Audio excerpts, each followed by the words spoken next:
So a math question for you is, a cubical block of metal weighs 6 pounds. How much will another cube of the same metal weigh if the sizes are twice as long? Okay. I prepared this one a little bit. I drew some cubes. Are they mate quality cubes? They're pretty good. They're pretty all right. So let's go through that information one more time. One of a cube is some metal is 6 pounds. So I'm going to make this one 6 pounds. And then it said, if the sides are twice as long, then what is the weight of the next cube? And so they didn't give any information about the sides, what they were to begin with, but that's okay. We don't necessarily need it. We do just need to know how to actually find the volume of this, and then you can assume then that the volume is going to be proportionally related to the weight if it's the same metal, because it's the same metal.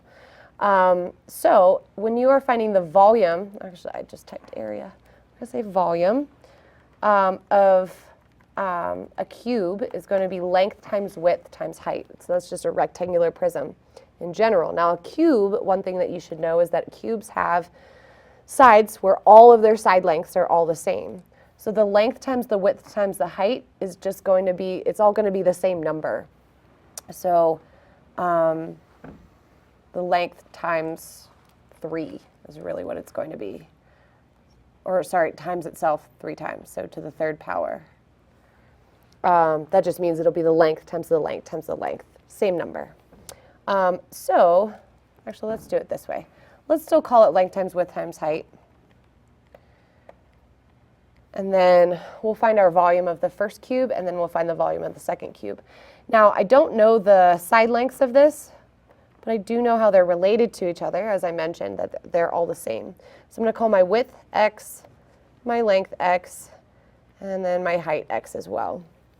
So that means that my volume of my cube, so I'm going to say volume of cube 1. I'm just going to use that little tag there to say that that is of my first cube. As I mentioned, it's going to be x times x times x, length times width times height, which simplifies to x cubed. Now this one we don't know what the volume is, but we said that the length of the sides is twice as long as our original. So that means 2 times as long. So I'm going to do 2 times x for my length, 2 times x for my width, and 2 times x for my height.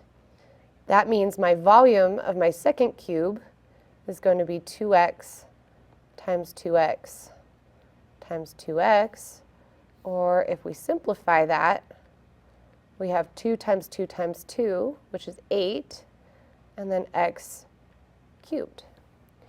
So what you might notice here, I'll highlight these just so you can see what I'm looking at, is the volume of cube 1 and the volume of cube 2 are kind of related.